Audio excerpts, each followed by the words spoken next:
say isn't meant to stop you returning home. As far as I care, you can go wherever you wish. But I want you to know how you have behaved towards me, and how I have treated you.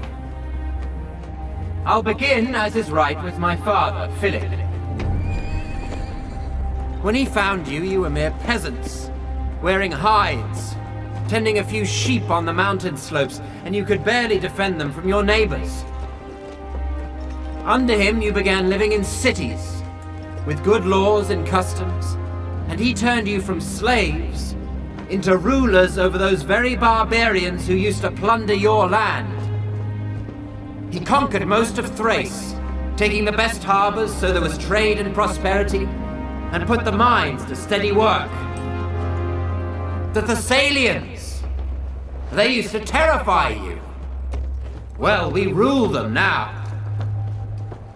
The Athenians and Thebans, always looking for a chance to attack Macedonia, were so humbled, myself playing my small part in the war, that they no longer take tribute from Macedonia, but instead depend upon us for their protection.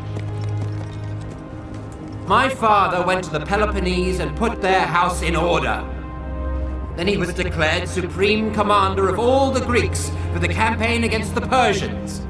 An honor not just for himself, but for all Macedonians. This is what my father Philip did for you. Great enough on its own, but small compared to what you've gained from me.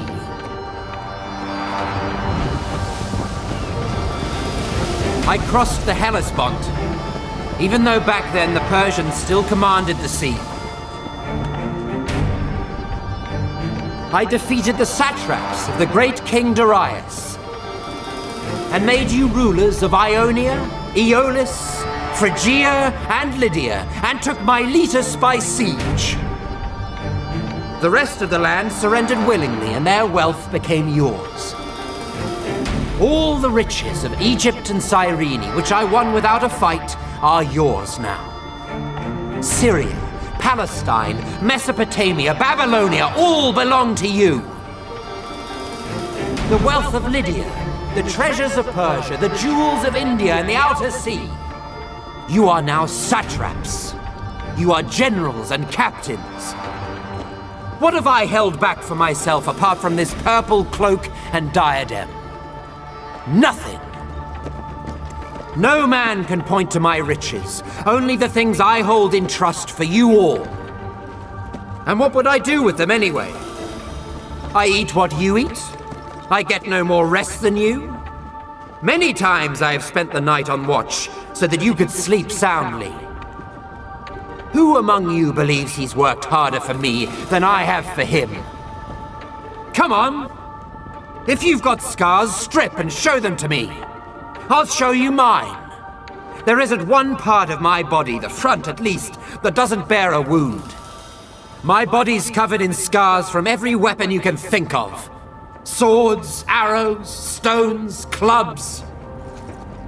All for the sake of your lives, your glory, and your wealth. And yet here I still am, leading you, as conqueror of land and sea, rivers, mountains, and the plains. We've celebrated our weddings together. Many of your children will be cousins of my own. I've paid off your debts without asking how you got them, even though you're paid well enough and pillage every city we take. Many of you wear golden crowns, badges of courage and honor given you by me. Any one of us who was killed, who met a glorious end, we buried with full honors. Many now stand immortalized by bronze statues in Macedonia. Their families are honored and pay no taxes. Under my command, not one man has been killed fleeing the enemy. And now I wanted to send back some of you who've been wounded or crippled, or have grown old, to be welcomed back home as heroes. But since you all wish to go, then all of you, go!